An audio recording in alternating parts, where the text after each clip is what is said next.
Sabe, quando a gente fala em culto, o que vem à cabeça? Talvez um show, luzes, uma mensagem para levantar o astral? Pois é, hoje a gente vai dar uma boa olhada nessa ideia. Vamos mergulhar no que a Bíblia realmente diz sobre o que é se reunir para adorar a Deus. E olha, a resposta pode ser bem diferente do que a gente imagina. O nosso roteiro de hoje vai ser o seguinte. Primeiro, a gente vai alinhar os conceitos. Culto é um show ou é uma resposta? Depois, vamos olhar para as pessoas, gente como a gente que participa disso. Aí, um ponto super importante, a diferença entre fazer o que Deus pede e o que é só mais fácil para nós.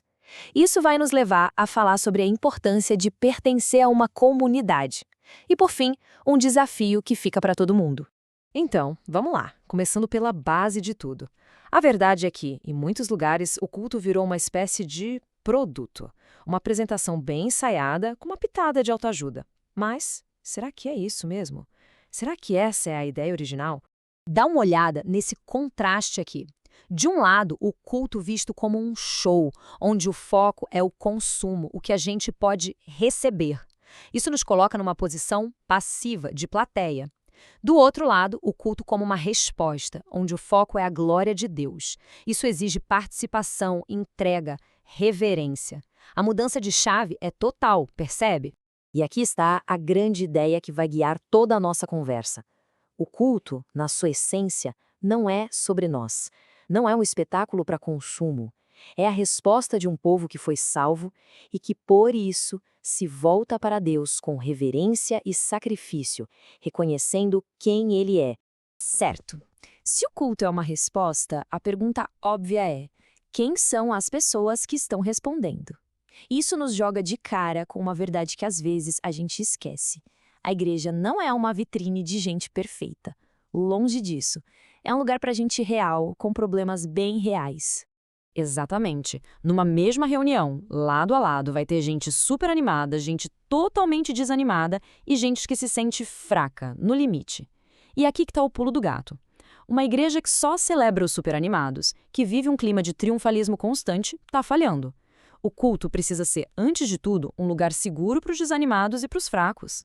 Isso não é uma opinião, não. A Bíblia é claríssima sobre como essa comunidade de gente imperfeita tem que funcionar. Esse versículo aqui não é uma sugestão, é uma ordem, uma instrução direta de como a gente deve cuidar uns dos outros. E o mais incrível é que essa não é uma tarefa só da liderança do pastor. É responsabilidade de todo mundo. Advertir, encorajar, ajudar e, principalmente, ser paciente.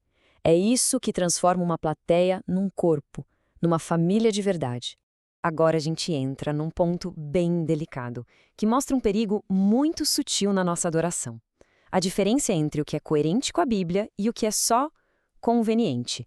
E uma história lá do Antigo Testamento acende um alerta vermelho pra gente.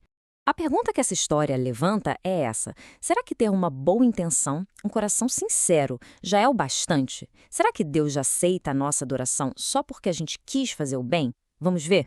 Vamos lembrar daquela história do rei Davi. Ele resolveu, com toda a festa e alegria, levar a Arca da Aliança, que representava a presença de Deus, para Jerusalém. A intenção era a melhor possível, era nobre, mas o jeito que ele escolheu para fazer isso, bem, foi aí que o problema começou.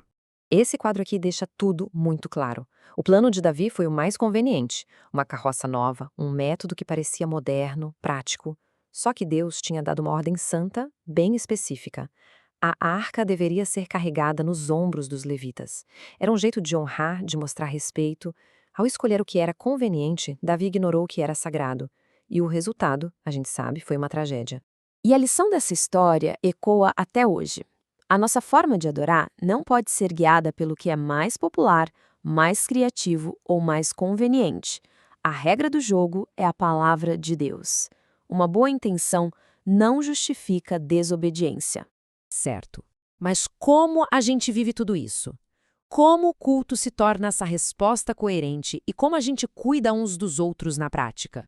Para isso, tem uma palavra indispensável: pertencimento. Compromisso com uma comunidade. A gente tem visto crescer muito um fenômeno, o do desigrejado.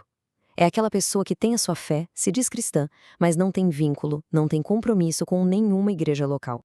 E tem também o multigrejado, Esse visita várias igrejas, experimenta um pouco de cada uma, mas nunca cria raiz em lugar nenhum. Funciona quase como um consumidor de experiências religiosas. E aí está o grande problema. Sem pertencimento, sem um compromisso real com um grupo de pessoas, como é que se vive os mandamentos de amar uns aos outros, suportar uns aos outros, encorajar uns aos outros? A pessoa perde a chance de ser cuidada e transformada pela comunidade, e a comunidade também perde. A resposta da Bíblia para essa desconexão é muito direta. O chamado do cristianismo não é para uma jornada solo, mas para uma vida em conjunto. A gente se reúne para se motivar, se encorajar. É nesse terreno do pertencimento que a verdadeira adoração floresce. Bom, estamos chegando ao final da nossa análise e todas essas peças se juntam agora para nos deixar um grande desafio sobre o nosso papel quando nos reunimos para o culto. Resumindo então, a verdadeira participação é o completo oposto de ser um consumidor passivo. Ela envolve um coração que Deus transformou, uma vida que busca ser coerente com o que a Bíblia ensina, um compromisso de verdade com uma igreja local, um foco que sai da gente e vai para a glória de Deus e uma vontade genuína de ajudar e edificar as outras pessoas. E assim, a gente termina com uma pergunta bem direta para cada um pensar com calma. No culto, qual tem sido o nosso papel? De espectador que assiste a uma apresentação? Ou de participante que oferece uma resposta sincera a Deus como parte de uma família? A resposta a essa pergunta pode de verdade mudar tudo,